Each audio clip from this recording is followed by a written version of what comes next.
The Waterford Wildcats traveled to Pickerington North to take on the red-hot Harvest Prep Warriors in a regional semifinal showdown. The Wildcats were looking to continue their dominance in Division 6 and win a second straight state title.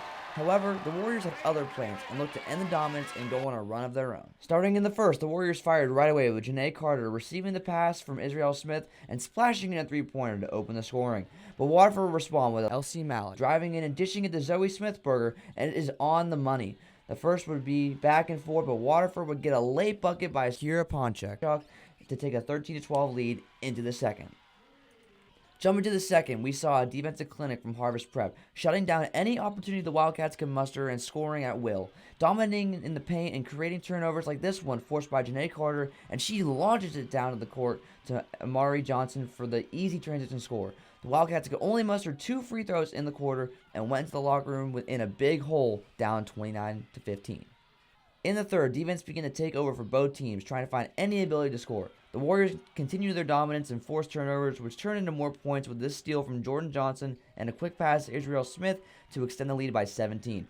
Harvest Prep held the Wildcats scoreless until the 3-minute mark, where this three-pointer by freshman Shaylee Hayes banks home in an attempt to swing any momentum back to the Wildcats. The quarter would end with Harvest Prep up 37-22.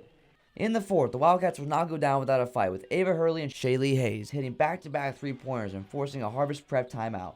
The Wildcats seemed to have found some rhythm and momentum building on their side and eyeing a comeback. However, the Warriors came out of the timeout locked in and never looked back. Waterford had shot opportunities but couldn't capitalize and were forced to draw fouls. Harvest Prep was almost perfect from the charity stripe and closed the game out with a final score of 45-33. The Warriors end Waterford's season and will move on to the regional championship against Shenandoah on March 6th in Pickerington North. After the game, we caught up with Waterford's head coach Jerry Close, and he shines light on the senior impact and how they were able to lead their team no matter their role. Yeah, and Elsie was a 3-year starter for us, so she's had a really good career for us, and the other two have been great role players throughout all this, great practice players to help us prepare and stuff. Reporting from Heartwood Heroes, I'm Coleman Bacon, reminding you to be heroic.